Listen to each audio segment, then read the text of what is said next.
నందికేశుడు నోము రచించినది వసుంధర. మొదటి భాగం. అభిమానుల సంఖ్యలో ఉండే తేడా తప్పితే కొత్తగా సినీ ఫీల్డ్లోకి అడుగుపెట్టిన అందాల తారకి కొత్త అల్లుడికి ఉండే గ్లామరు ఇంచుమించు ఒక్కటే. మరో కొత్త అందాల తార రాగానే పాతతార నడవడికలో రకరకాల మార్పులెలా వస్తాయో అభిమానుల ఆదరణలోనూ అలాంటి మార్పులే వస్తాయి. తారలకు అందం ముఖ్యం, అందానికి కొత్తదనం ముఖ్యం. అల్లుళ్లకైతే అందం కూడా అక్కర్లేదు, కొత్తదనమే ముఖ్యం. నేను ఈ రోజు వరకు కూడా, అనగా పెళ్ళైన 13 ఏళ్ల వరకు కొత్త అల్లుడి హోదాలోనే ఉన్నాను. అన్ని మమకారాలను స్వార్థం మింగేస్తున్న ఈ రోజుల్లో కాకి పిల్ల కాకికి ముద్దు అనే సామెత కంటే కాకి తనకు తానే ముద్దు అన్న సామెత మరింత బాగా సరిపోతుందని నా అభిప్రాయం. నేను కొత్త అల్లుణ్ణే కాదు, అందమైన అల్లుణ్ణి కూడా అన్నది నా అభిప్రాయం. ఈ నా అభిప్రాయాన్ని మామగారుగాని అత్తగారుగాని ఆఖరికి నా భార్య కూడా ఈ 13 ఏళ్లలోనూ ఒక్కసారి కూడా ఖండించలేదంటే అల్లుడిగా నా కొత్తదనం ఎంత బాగా ఆదరించబడిందో గ్రహించవచ్చును. అయితే 13 ఏళ్లు కొత్తగా ఉన్న నేను ఒక్కసారి ఎలా పాతబడిపోయాను? ఇందులో పెద్ద ఆశ్చర్యమేమీ లేదు. నా భార్య కంటే 13 ఏళ్లు చిన్నదైన మరదలి వివాహం నా వివాహమైన 13 ఏళ్లకే జరగడంతో ఈ చారిత్రక సంఘటన జరిగింది. వివాహం కాకినాడకు దగ్గర్లో ఉన్న మల్లవరం అనబడే గ్రామంలో. మల్లవరం నా మామగారికి ఎంత ప్రియమైనదో నాకంత ఇబ్బందికరమైంది. మామగారు విద్యాధికుడే కాక పెద్ద భూస్వామి. స్వగ్రామమైన మల్లవరంలో ఆయనకు పెద్ద ఇల్లు, పాడి పంట, పాలేళ్లు పెద్ద ఆకర్షణ.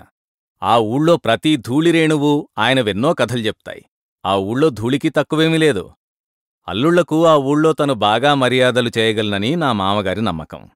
ముంజికాయలు, తేగలు, తేనెపానకం, చెరుగ్గెడలు, పనసతొనల్లాంటివి రోజుకో రకం చొప్పున అనుభవించవచ్చునని ఆయన అంటుంటారు. కాని హోటలు వాళ్లు కష్టపడి చెమటోడ్చి రుబ్బిన పిండితో తయారయ్యే ఇడ్లీ, పెసరట్టు, వడ, దోసె వగైరాలు తిని ఆనందించడం అలవాటైన నాకు పైవాటిలో ఏవీ కూడా ఉత్సాహాన్ని కలిగించవు. అందులోనూ నాకు కారంగా ఉండేవి తప్ప ఇతరాలు సహించవు. ప్రకృతి తీపిని స్వయంసిద్ధం చేసి కారాన్ని స్వయంపాకానికి వదిలిపెట్టింది. అందుకే ప్రకృతి మీద ఆధారపడ్డ గ్రామాలు నాకు ఉత్సాహాన్ని కలిగించవు. ఇంతకాలం అల్లుడిగా నా కొత్తదనాన్ని ఎంత బాగా నిలుపుకున్నానంటే వివాహమయ్యాక ఒక్కసారి కూడా మల్లవరం వెళ్ళలేదు.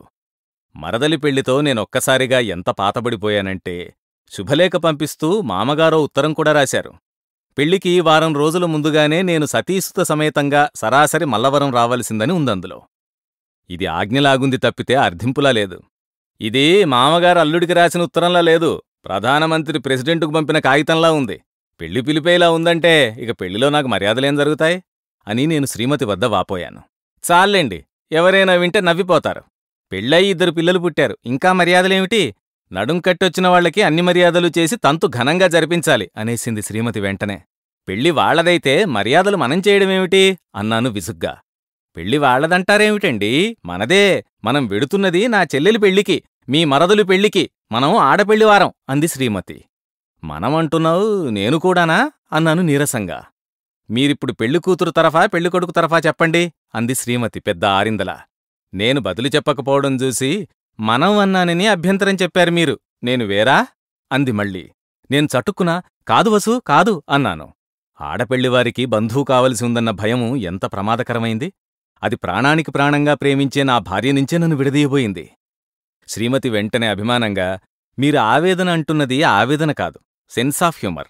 ఇంతవరకు ఆ విషయం నేను గ్రహించలేకపోయాను అంది. ఆ మాటలు నా మానం కాపాడ్డానికే ఆమె అంది. నేను నిజంగానే ఆవేదన పడుతున్నానని తనకు తెలుసు. కాని ఈ వయసులో ఇంకా అల్లుడి మర్యాదల గురించి తప్పించిపోవడం నా వ్యక్తిత్వానికే అవమానం. నా వ్యక్తిత్వాన్ని కాపాడ్డం కోసం శ్రీమతి నా ఆవేదనను సెన్స్ ఆఫ్ హ్యూమర్గా మార్చింది. మా అమ్మాయి అబ్బాయి తరచుగా ఒకరినొకరు కొట్టుకుంటూ ఉంటారు. అమ్మాయి వచ్చి ఫిర్యాదు చేస్తే, అబ్బే వాడు చాలా బుద్ధిమంతుడు అంటూ వాణ్ణి విపరీతంగా పొగిడి, ఇలాంటి వెధవ పని వాడు చేస్తాడంటే నమ్మలేను అంటూ కొట్టడం ఎంత చెడ్డ పనో చెప్పేవాణ్ణి.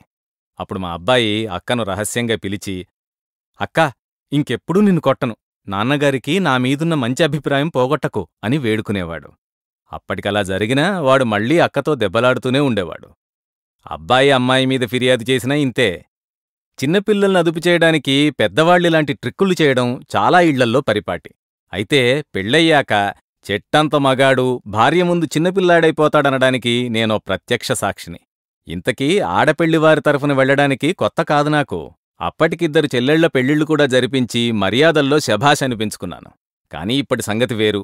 గతంలో మల్లవరం గ్రామంలో నేను రాజమర్యాదలందుకునున్నాను. ఇప్పుడో కొత్తల్లుడికి నా కళ్లముందే నన్ను కాదని మర్యాదలు జరుగుతాయి. అసలు నేనే కొన్ని మర్యాదలు చేయాలి. పువ్వులమ్మిన ఊళ్ళోనే కట్టెలమ్మడమంటే ఇదే కదా. ఏది ఏమైనా మామగారు ఉత్తరం రాసిన తీరు నాకు తృప్తిని కలిగించలేదు. తప్పు పట్టడానికి నా వ్యక్తిత్వం అంగీకరించదు. అయితే మామగారి ఆజ్ఞను తిరస్కరించాలని మనసులో కోరికగా ఉంది. అందుకని శ్రీమతితో, మల్లవరం బొత్తిగా పల్లెటూరు, అక్కడ మనకు తోచదు, ముందు కాకినాడ వెళతాం కదా, అక్కడ కొన్నాళ్లుండి పెళ్లి రోజుకు మల్లవరం చేరుకుందాం అన్నాను. నన్ను మర్యాదలు చేయడానికి మల్లవరం రమ్మంటారుగాని మా మామగారు ఆ ఊళ్ళో అట్టే ఉండరు. ఆయనకు కాకినాడలో పెద్ద ఇల్లుంది. ఆ ఇల్లు కాకినాడలోని సినిమా హాల్స్ అన్నీ ఉండే వీధికి బాగా దగ్గర్లో ఉంది. ఆ కారణంగా ఆ ఇల్లంటే నాకెంతో ఇష్టం. నా ప్రపోజలు శ్రీమతికి నచ్చినట్లు లేదు. ఆడవాళ్లకు ముఖభావాలను ప్రదర్శించడం ప్రకృతి నేర్పిన విద్య అనుకుంటాను. నేను చెప్పింది నీకు నచ్చలేదా అన్నాను. ఎందుకలాగనుకున్నారు అంది శ్రీమతి. నీ ముఖం చూస్తే అలాగనిపించింది అన్నాను. శ్రీమతి నవ్వి, మిమ్మల్ని చూస్తే నాకు చాలా జాలిగా ఉంది. మా నాన్నగారి సంగతి మీకు సరిగా తెలిసినట్లు లేదు. ఆయన అనుకున్నది అనుకున్నట్లుగా జరిగిపోవాలి. అందుకు అన్ని ఏర్పాట్లు ఈ పాటికి జరిగిపోయుంటాయి అంది. అలాగా, నా సంగతి నీకూ తెలియదులే అన్నాను బింకంగా. కాని ఆ రాత్రి కలలో ధిక్కారమున్ సైతునా అంటూ పద్యం గొంతెత్తి పాడుతున్న మా మామగారు నాకు కనపడ్డారు. కోణార్క ఎక్స్ప్రెస్ వేశాక భువనేశ్వర్ నుంచి ఆంధ్రా వెళ్లడానికి సుఖతరమైంది. ట్రైన్ కూడా సాయంత్రం 6ంటికి బయలుదేరుతుంది. తెల్లవారకుండా సామర్లకోట చేరుకుంటుంది. పెళ్లి మే 17న. 10వ తేదీన మేము కోణార్కలోనే బయలుదేరాం. మాతో పాటు విశ్వనాథనే కొలీగ్ కూడా బయలుదేరాడు. ట్రైన్ ఎక్కాక అతను నన్ను ప్రయాణపు వివరాలడిగాడు. అతడూ సామర్లకోట దాకా వస్తున్నాడు. నేను మరదలి పెళ్లికి వెళ్తున్నట్లు చెప్పాను. పెళ్ళెప్పుడు అన్నాడతను. చెప్పాను. ముందుగా వెడుతున్నారే, ఇంటికెళ్ళి అక్కడ్నించి పెళ్లికెడతారా అని అడిగాడతను. అబ్బే, సరాసరి పెళ్లివారింటికే వెడుతున్నాం. వారం రోజులు ముందుగా రావాలని మామగారి ఆజ్ఞ అన్నాను. బాబోయ్, మీరు చాలా పొరపాటు చేస్తున్నారు అన్నాడు విశ్వనాథ్, తనే ముందుగా పెళ్లికి వెళ్ళిపోతున్నట్టు కంగారు పడుతూ. ఇందులో పొరపాటేమిటి అన్నాను నేను అర్థంకాక. పెళ్లివారింటికి, అందులోనూ ఆడపెళ్లివారింటికి పెళ్లికి వారం రోజుల ముందు వెళ్లడమంత తెలివి తక్కువ వేరే ఉండదు అన్నాడు విశ్వనాథ్. ఎందుకని అన్నాను. ఎందుకేమిటి, మీకు నందికేశుడి నోము తెలుసా అన్నాడు విశ్వనాథ్. నందికేశుడి నోము అనగానే నాకు పిన్ని గుర్తుకొచ్చింది. పిన్ని బాగా పిసినిగొట్టు. కడుపు మార్చుకుని డబ్బు కూడబెట్టేది. తనింట్లో ఎప్పుడూ ఫలహారాలు చేసుకునేది కాదు. కాని పిన్నికి నేనంటే చాలా ఇష్టం. ఒకసారి వాళ్ళింటికెడితే నాకు గారెలు పెట్టింది. పిన్ని, నందికేశుడి నోము నోచుకున్నావా అని అడిగాను. ఏం అంది పిన్ని ఆశ్చర్యంగా. నువ్వు నందికేశుడి నోము నోచుకుంటేనే ఎవరికైనా ఫలహారం పెడతావని ఇంట్లో అంతా చెప్పుకుంటారు అన్నాను. నేను డబ్బు జాగ్రత్త చేసుకుంటున్నానని వాళ్లందరికీ వేళాకోళంలే అంది పిన్ని చిన్నబుచ్చుకుంటూ. ఇంతలో ఇంటికి 4 కుర్రాళ్ళొచ్చారు. పిన్ని వాళ్ల 4కి కూడా కడుపు నిండా గారెలు పెట్టి పంపించింది. వాళ్ళెవరి పిన్ని అని అడిగాను నేను. నేను నందికేశుడి నోము నోచుకున్నాన్లే, వాళ్ళు భోక్తలుగా వచ్చారు అంది పిన్ని. అంటే పిన్ని నిజంగానే నోము నోచుకుందన్నమాట. ఏమిటీ నోము పిన్ని అని అడిగాను. పిన్ని నాకు వివరించి చెప్పింది. అన్ని నోములకులాగే నందికేశుడి నోముకు పూజ ఉంటుంది. ఓపికను బట్టి అప్పాలు, చలిమిడి, చిమ్మిలి, గారెలు, పరమాన్నం, అట్లు వగైరా ఫలహారాలు చేసి దేవుడికి నైవేద్యం పెట్టాక తృప్తిగా బ్రాహ్మణులకు పెట్టాలి. చేసిన పదార్థం మిగలకూడదు. మిగిలితే వ్రతఫలితం దక్కదు. ఈ కారణం వల్ల నందికేశుడి నోము చేసుకున్నవాళ్లు ఎక్కడెక్కడి బ్రాహ్మణుల్ని పిలిచి ఆప్యాయంగా ఫలహారం పెడతారు. అందుకే కాబోలు పిన్నిమీద అలాంటి జోకొచ్చింది. అప్పుడు నేను చాలా చిన్నవాణ్ణి, అందుకని అయితే అంతా నీ గురించి నిజమే చెప్పారన్నమాట అనేశాను. పిన్ని వెంటనే, నేను పిసినిగొట్టునే అనుకో, అలాంటప్పుడీ నోమెందుకు నోచుకుంటాన్రా అంది. అప్పటికదీ నిజమే అనిపించినా నందికేశుని నోమప్పుడు తప్ప పిన్ని ఎవరికీ ఏమీ చేసి పెట్టడం నేను చూడ్లేదు. అసలలాంటి వాళ్లకోసమే ఈ నోము పెట్టారా అని కూడా చాలాసార్లు నాకనిపించింది. ఏదేమైతేనేం ఇంతా కష్టపడి కూడబెట్టాలనుకున్న పిన్ని నిండా 40 ఏళ్లు రాకుండానే గుండెజబ్బుతో మరణించింది. ఇప్పుడు ట్రైన్లో విశ్వనాథ్ నందికేశుని నోము గురించి చెప్పగానే మళ్లీ పిన్ని గుర్తుకొచ్చింది. ఆ నోము నాకు తెలుసు, పుణ్యం పేరు చెప్పి 10 మంది కడుపు నింపే నోమది అన్నాను. అలాగా అని విశ్వనాథ్ నవ్వి, చాలామంది పెళ్లిళ్లలో ఆ నోము నోచుకుంటారు అన్నాడు. అయితే ఇంకా మీకు అర్థం కాలేదటండి, నా అనుభవం చెప్పక తప్పదు మీకు అంటూ విశ్వనాథు గొంతు సవరించుకున్నాడు. చాల్లేండి, ఊరుకోండి అంది విశ్వనాథ్ భార్య చటుక్కున. ఆడవాళ్లు చాల్లేండి, ఊరుకోండి అనే మాటను రకరకాలుగా అంటారు. ఒక్కోసారి సిగ్గుపడుతూ, ఒక్కోసారి సంతోషంగా, ఒక్కోసారి ఉత్సాహంగా అంటారు. అప్పుడు చెబుతున్నది ఆపక్కర్లేదు, కొనసాగించమనే వారి భావం. ఇప్పుడు విశ్వనాథ భార్య అన్నమాట అలా లేదు. అణువును బద్దలు కొడితే ప్రపంచాన్నే నాశనం చేసేంత శక్తి ఉద్భవిస్తుంది. దాన్నదుపుచేసి వాడుకునేందుకు అటామిక్ రియాక్టర్లుంటాయి. ఒక్కసారిగా మొత్తం శక్తి ఉద్భవించకుండా కొద్ది కొద్దిగా శక్తిని విడుదల చేయడానికి మోడరేటర్లుంటాయి. మోడరేటర్లు లేకుంటే రియాక్టర్ బాంబుగా మారుతుంది. చాల్లేండి ఊరుకోండి అని విశ్వనాథ్ భార్య అన్న మాట మోడరేటర్ వాడుతున్న అటామిక్ రియాక్టర్లా ఉంది. మోడరేటర్ తీసేయగలనన్న హెచ్చరిక కూడా ఆ అనడంలోనే ధ్వనించింది. బయటివాడిని నాకే అర్థమైనప్పుడు భార్య హెచ్చరిక విశ్వనాథ్కి అర్థం కాకుండా ఉంటుందా? నేను చటుక్కున విశ్వనాథ్ వంక చూశాను. విశ్వనాథ్ రంగు చామన ఛాయ. కాని అప్పుడున్నట్లుండి అతడి ముఖం తెల్లగా అయిపోయింది. బహుశా దాన్నే పాలిపోవడం అంటారేమో. ఆ తర్వాత క్రమంగా అది నల్లబడిపోసాగింది. ఇంచుమించు బొగ్గురంగుకు మారిపోతుందని నేను భయపడ్డాను కూడా. కాని చూస్తుండగా అతడి ముఖం మళ్లీ చామన ఛాయ రంగుకు మారింది. అప్పుడతడు పక్కనే ఉన్న బ్లిడ్జ్ ఇంగ్లీష్ పత్రికను తీసి చదవసాగాడు. నేనాశ్చర్యపోయి, మీరేదో చెబుతూ ఆగిపోయారు అన్నాను. విశ్వనాథ్ ఉలిక్కిపడి అన్నాడు. నందికేశుడి నోము గురించి మీ అనుభవం చెబుతున్నారు అన్నాను. ఎప్పుడూ అన్నాడు విశ్వనాథ్ అమాయకంగా. ఇప్పుడే, మీరు పేపర్ తీయక మునుపు. ఏమో, నేను గతం మరిచిపోయాను అన్నాడు విశ్వనాథ్. నేనింకా ఏదో అనబోతే, ప్లీజ్ అర్థం చేసుకోండి, నేను గతం మరిచిపోయాను అన్నాడతను. అప్పుడు నాకర్థమైంది, విశ్వనాథ్ భార్యకు భయపడుతున్నాడు. అతడికి జరిగిన అనుభవం చెప్పడం ఆమెకిష్టం లేదు. ట్రైను బరంపురం దాటగానే విశ్వనాథ్ కుటుంబం నిద్రకు పడ్డారు. అప్పుడు నేను శ్రీమతితో, వసు, నీలోని ఒక గొప్ప లక్షణాన్ని ఈరోజే గుర్తించాను అన్నాను. ఏమిటండి అది? అంది శ్రీమతి కుతూహలంగా. శ్రీమతికి కోపం వస్తే మాటలతో చెప్పదు. అదో రకం చూపు చూస్తుంది. ఆ చూపు వాడిగా గుచ్చుకుంటుంది, వేడిగా చుర్రుమంటుంది. నేను తన వైపు చూసినా చూడకున్నా ఆ చూపు స్పర్శ నాకు తెలిసిపోతుంది. అయితే అది నాకు మాత్రమే తెలుస్తుంది. విశ్వనాథ్ భార్య మాటల్లో అన్నది చూపుల్లో చెబుతుంది. అందువల్ల సంభాషణల మధ్యలో ఏదైనా మార్పొస్తే అందుకు కారణం ఎవరికీ తెలియదు. ఇప్పుడు విశ్వనాథ్లో హఠాత్తుగా మార్పు రావడానికి కారణం నేను కనిపెట్టేశానంటే అందుకతడి భార్య చూపుల భాష ఉపయోగించకపోవడమే కారణం.